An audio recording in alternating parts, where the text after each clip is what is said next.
आप स्वस्थ रहें। एक समय की बात है, एक राज्य था जिस पर शासन करता था एक बहुत ही घमंडी राजा। वो अपने अच्छी सलाह देने वालों की कभी नहीं सुनता था, पर अपने ही सनकीपन में फैसले लेता था। उसकी एक लड़की थी जिसका नाम था तारा।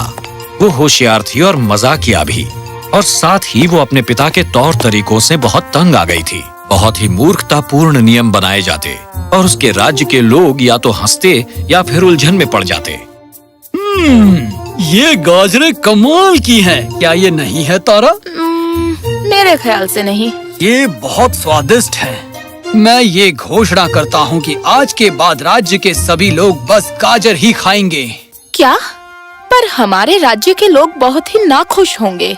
बेशक नहीं तारा, राज्य के लोग मुझसे प्रेम करते हैं, वो इस नियम को पसंद करेंगे। पर एक सप्ताह के बाद राजा हर दिन गाजर खाते खाते तंग आ गया था। गाजर की पाई, गाजर का शोरबा, गाजर गाजर सब जगह, मैं इससे तंग आ गया हूँ। तब तो शायद राज्य के लोग भी इस नियम से तंग आ गए होंगे। मेरे ख्याल से तुम सही कह रही हो, मैं इसे हटा दूंगा। दोनों ही तरह से प्रजा बहुत नाखुश थी जिस तरह से वो शासन कर रहा था। अब महल में एक नौकरानी रहती थी जिसका नाम था ल्यूसिया, जो असल में एक परी थी, पर हालांकि वो बहुत जवान दिखती थी। उसकी उम्र 1000 साल की थी। ल्यूसिया की एक और दोस्त थी स्पार्कल। स्पार्कल एक फूलों की परी थी। वो एक बहुत ही आनंदित और जिंदा दिल और छोटी सी चीज थी, और वो बाग में खूबसूरत फूलों के बीच रहती। दोनों ने मिलकर शाही परिवार की बहुत बरसों तक देखभाल की थी। गुड मॉर्निंग लूसिया, तुम मेरे लिए क्या खबर लाई हो? क्या राजा ने कोई नियम बनाए हैं? ओह स्पार्कल, हमारा राजा कितना बेवकूफ है। मुझे समझ नहीं आता कि वो कैसे इतने भयानक मूर्खतापूर्ण नियम बना सकता है। पिछला राजा बहुत अच्छा था, है ना? वो था, खासकर इसलिए कि उसे गाजरें बिल्कुल भी पसंद नहीं थीं। वहाँ कौन हंस रहा है? ओह नहीं, ये तो राजा है। जल्दी करो, छिप जाओ, वो तुम्हें न देख पाए। ओह लूसिया, क्या तुम हंस रही थी? सुप्रभात महाराज। हाँ, मैं हंस रही थी क्योंकि ये बाग मुझे बहुत खुश कर देता है। खैर, मैं समझ सकता हूँ, क्योंकि ये बाग मेरा है तो कोई भी इसे पसंद करेगा। और यहाँ के फूल कितने सुंदर हैं। कोई बाग इतना सुंदर हो नहीं सकता जितना मेरा है। ओह मेरे महाराज, असल में वो फूल बेवकूफ राजा, मैं तुम्हें एक सबक सिखाऊंगी। वो सचमुच बहुत अच्छी खुशबू देती है। ओह महाराज, आपकी अच्छी सेहत के लिए। राजा बहुत हैरान था। आप स्वस्थ रहें, ये मेरे कानों के लिए अच्छा लगता है। हर एक को मेरी अच्छी सेहत की कामना करनी चाहिए जब मैं छींकता हूँ। खैर, मैं देखो, तुम सहमत हो। हर कोई होगा क्योंकि मैं राजा हूँ और हर कोई राजा से प्रेम करता है। मैं ये घोषणा करता हूँ कि जब हर बार मैं छींकूं तो पूरा राज्य मुझसे एक ही बात कहे, आप स्वस्थ रहें। राजा चला गया, खुद पर बहुत नाज करते हुए। ओह स्पार्कल, तुमने ये क्या किया? चिंता न करो लूसिया, मैंने उस जादू की धूल में थोड़ी खुशकिस्मती मिला दी है। चले देखते हैं आगे क्या होता है। पूरे राज्य में संदेश वाहक भेजे गए और उनके आसपास लोग इकट्ठे हुए। सभी सुने, राजा ने एक नया नियम घोषित किया है कि हर छींक जो महाराज को आएगी उसकी सारी प्रजा को ये शब्द कहने होंगे, आप स्वस्थ रहें। यदि आप ऐसा नहीं करते हैं तो आपको सजा दी जाएगी। हमारे राजा को क्या हो गया है? कहीं सिपाही तुम्हें सुन ना ले। हमें घोषणा के हिसाब से चलना होगा। तो राज्य के लोगों ने आज्ञा मानी। हर बार जब राजा छींकता, घंटियां बजाई जाती और सब लोग कहते, आप स्वस्थ रहें। अब इस राज्य में एक गरीब चरवाहा रहता था जिसका नाम था एरन। वो एक ईमानदार आदमी था और बहुत होशियार भी। वो कभी सुनी सुनाई बातों से सहमत नहीं होता था और हमेशा उसके लिए खड़ा होता जो सही होता और जायज होता। एक दिन वो अपने घर के बाहर बैठा था जब कुछ दोस्त उसका अभिवादन करने आए। ये देखो, यहाँ बैठा है ईमानदार चरवाहा एरन। एरन, चलो तुम्हारी मदद करें। आओ हमारे साथ शामिल हो जाओ, हम तुम्हें चुराने की कला सिखाएंगे और तुम कभी पकड़े भी नहीं जाओगे। एक अच्छी सोने की घड़ी शायद तुम्हारे लिए अच्छी रहे। मैं संसार की सारी घड़ियां चुरा सकता हूँ, और मैं कभी अमीर महसूस नहीं कर सकता। तुम्हें अमीर महसूस करने की जरूरत नहीं। तुम उन्हें चुरा सकते हो और हमें अमीर बना सकते हो। सही कहा ना? उसी समय राज्य की घंटियां बजने लगी। भगवान, लो राजा ने छींक दिया। सचमुच उसकी नाक तो बहुत बड़ी है। खामोश रहो, बस वो शब्द कह दो। आप स्वस्थ रहें। आप स्वस्थ रहें। हालांकि एरन वहां खड़ा रहा और कुछ नहीं कहा। उसके दोस्तों ने पहरेदारों को देखा और उसे कुहनी मारी। एरन, तुम क्या कर रहे हो? क्या तुम पहरेदार नहीं देख रहे? मुझे वो दिख रहे हैं, पर मुझे कोई कारण नहीं दिख रहा कि मैं हर बार ऐसी कामना भला क्यों करूं। मुझे तो ये सब बहुत मूर्खतापूर्ण लगता है। मैं तो उसे छींकते हुए देख भी नहीं सकता। खामोश रहो एरन। क्या तुम चाहते हो कि पहरेदार ये सब सुन लें? ओह, लगता है उन्होंने सुन ही लिया। और जैसे ही एरन मुड़ा, एक पहरेदार ने सुन लिया था जो कुछ भी उसने कहा था, और अब वो गुस्से से उसकी तरफ घूर रहा था। तुम्हारी हिम्मत कैसे हुई राजा के बारे में बुरा बोलने की? उस शब्द को दोहराओ जिसकी राजा ने आज्ञा दी है, वरना तुम्हें महल में ले जाया जाएगा। जैसी तुम्हारी इच्छा हो वो करो। मैं राजा से नहीं डरता और मैं उन शब्दों को दोहराने से इनकार करता हूँ। इसके साथ ही पहरेदार एरन को महल में ले गया। जब राजा ने वो सुना जो एरन ने कहा था, तो वो बहुत क्रोधित हुए। तुम्हारी हिम्मत कैसे हुई राजा के बारे में बुरा कहने की? क्या तुम अपने शासक की परवाह नहीं करते? मैंने कभी आपका बुरा नहीं चाहा महाराज, पर ईमानदारी से कहूँ तो मुझे ये भी बहुत मजाकिया लगता है कि आपको छींकते हुए देखकर आपकी अच्छी सेहत की कामना करूं। मजाकिया? तुम मुझे, इस राज्य के महान शासक को मजाकिया समझते हो? तुम एक अदना से चरवाहे। पिताजी, इन सुंदर फूलों की तरफ देखो जो मैं ये आदमी कौन है? इस आदमी ने मेरे नए नियम को न मानने की जुर्रत की है। ये एक सर्वोत्तम नियम है। तो असल में ये वो व्यक्ति है जो जुर्रत कर सकता है मेरे पिता के नियमों के विरुद्ध जाने की। क्या तुम मेरे पिता के अच्छे स्वास्थ्य की कामना नहीं करना चाहते? बिल्कुल नहीं राजकुमारी जी। मैंने उन्हें बस ये बताया कि मुझे ये सब बहुत मजाकिया लगता है। ओह, ये तो बहुत ही दिलचस्प लगता है। उसी क्षण अचानक स्पार्कल प्रकट हुई उस फूल के नीचे जिसे तारा ने पकड़ा हुआ था। उसने फिर से अपनी जादुई धूल उड़ाई और वो सीधे तारा के नाक में गई। ओह, आप स्वस्थ रहें। क्या तुमने उसके लिए कहा? तो फिर तुमने वो मेरे लिए क्यों नहीं कहा?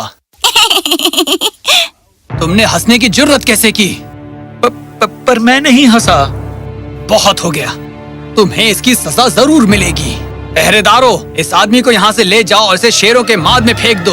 पहरेदारों ने एरन को कंधे से उठाया और शेरों की मांद में फेंक दिया। वो बहुत गहरी और खोखली थी, वहाँ से बचा नहीं जा सकता था और एरन को इंतजार करना पड़ा कि वो भयानक शेर मांद में छोड़े जाएं। पर एरन बहुत फुर्तीला था। उसने कुछ मांस के टुकड़े निकाले जो उसके झोले में थे। उसने एक नींद की दवा भी निकाली और उसे मांस के ऊपर उड़ेला। उसने उन्हें फिर से जमीन पर रख दिया और बड़ी चट्टान के पीछे जाकर छिप गया। जब शेर को मांद में छोड़ा गया तो वो एक बहुत भयानक तरीके से दहाड़ा और बेचारा एरन बहुत डर गया। पर शेर ने मांस को सूंघ लिया था और जल्दी ही वो उसके टुकड़े खाने लगा। अच्छा है, अच्छा शेर, वो सब जल्दी से खा लो। ओहो! शेर क्रोधित हो गया कि किसी ने उसके पेट में खलल डाला। यहाँ वहाँ देखने पर उसे एरन नजर आया और वो गुस्से में दहाड़ा। ओह नहीं, कृपया मुझे मत खाओ, मत खाओ मुझे। और उसके साथ ही शेर गहरी नींद में सो गया और वो शांतिपूर्वक पूरी रात सोया रहा और एरन नुकसान से बचा रहा। फिर भी वो पूरी रात जागता रहा। अगली सुबह जब पहरेदार एरन को देखने आए और वो बहुत सख्ते में आ गए उसे जीवित और प्रसन्न देखकर, जबकि शेर शांतिपूर्वक उसके सामने सो रहा था, वो उसे राजा के पास ले गए जो उसे देखकर और भी सख्ते में आ गया। तुमने शेर से बचने की तरकीब कैसे निकाली? और एरन ने राजा को वो सब बताया जो उसने किया था। बहुत खूब। अब तक तो तुम अपनी जान के लिए डर गए होगे। क्या अब तुम मेरे अच्छे स्वास्थ्य के लिए कामना करोगे? मुझे क्षमा कीजिए महाराज, पर मैंने पहले जो कहा मैं उस पर कायम रहूंगा। फिर तो तुम्हें जंगली सुअरों के गड्ढे में डाल दिया जाएगा। फिर तुम बच नहीं पाओगे। पहरेदारों, इस गुस्ताख आदमी को यहाँ से ले जाओ। बेचारे एरन को गड्ढे में फेंक दिया गया और जैसे ही उसने अपने आसपास देखा, उसने देखा कि सुअर उसकी ओर बढ़ रहे हैं। पर यहाँ भी एरन ने बहुत फुर्ती से विचार किया। उसने एक बांसुरी निकाली और उस पर बहुत ही सुंदर धुन बजाने लगा, जिसे सुनकर सुअर नाचने लगे। वो पूरी रात नाचते रहे, इतना नाचे कि सुअर आखिरकार थक गए और हाँफने लगे। अगली सुबह जब पहरेदार वहाँ गए तो उन्होंने एरन को जीवित देखा और वो ये देखकर हैरान रह गए कि सुअर उसकी बांसुरी की धुन पर नाच रहे थे। उन्होंने राजा के पास आकर पूरा किस्सा सुनाया। जब राजकुमारी ने नाचते हुए सुअरों के बारे में सुना तो वो जी खोलकर हंसने लगी।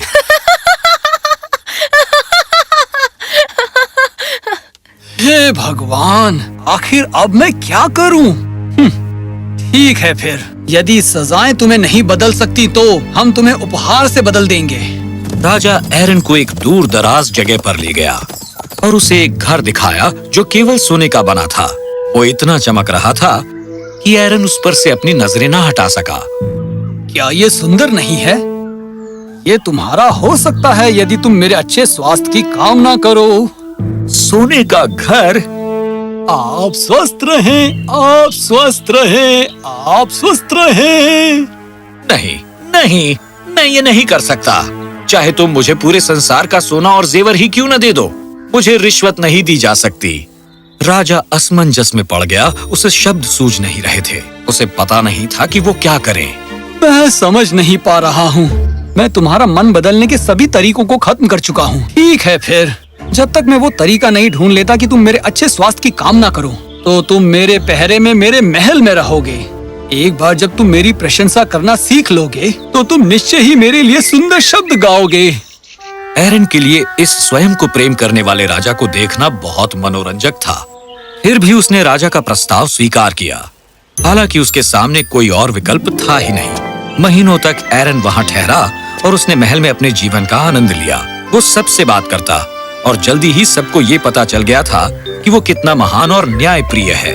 राजा ने भी एरन के तौर तरीकों पर गौर किया और जब वो बात करने लगे, राजा को जल्दी ही अपने राज्य के बारे में पता चलने लगा, लोगों की परेशानियों के बारे में, क्योंकि एरन एक विनम्र चरवाहा था।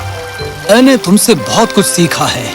मेरे राज्य के लोग अब बहुत खुश दिखाई देते हैं और ये सब इसीलिए हुआ क्योंकि मैंने तुमसे सलाह ली है। क्या तुम मेरे शाही सलाहकार नहीं बन सकते और इस महल में खुशी खुशी रह सकते हो? क्या आपका प्रस्ताव स्वीकार करने में खुशी होगी महाराज? और इस तरह राजा जल्दी ही बुद्धिमान हो गया और समय के साथ साथ उसके सब स्वार्थी तौर तरीके गायब होने लगे। अब राज्य खुशहाल होने लगा था। एक दिन राजा ने तारा और एरन को एक दूसरे को प्रेम से निहारते हुए देखा। उसने ये जान लिया कि इस पूरे समय जब एरन वहां था, तो उस दौरान उन दोनों में गहरा प्रेम हो गया था। तारा मेरी प्रिय, यदि तुम एरन के साथ रहना चाहती हो तो मुझे इससे कोई ऐतराज नहीं। ये एक बुद्धिमान इंसान है और मुझे तुम्हारी शादी इसके साथ करवाकर खुशी होगी। ओह, धन्यवाद पिताजी, क्योंकि मैं इससे बहुत प्रेम करती हूँ। अगले ही दिन विवाह संपन्न हुआ और हरेक ने इतनी खुशियां मनाई, यहाँ तक कि स्पार्कल भी जागती रही संगीत पर नाचते नाचते। स्पार्कल, नीचे आओ इससे पहले कि कोई तुम्हें देख ले। मुझे कोई नहीं देखेगा लूसिया। वो इस संगीत का आनंद उठाने में व्यस्त है, जैसे कि मैं भी हूँ। और जब वो नाच रही थी, उसकी बहुत सी पिक्सी धूल राजा, तारा और एरन पर गिरी। ओ नहीं, फिर से नहीं। अच्छू! अच्छू! उन सब ने एक दूसरे की तरफ देखा और वो सब बहुत हैरान थे। हमारा स्वास्थ्य अच्छा रहे। हमारा स्वास्थ्य अच्छा रहे।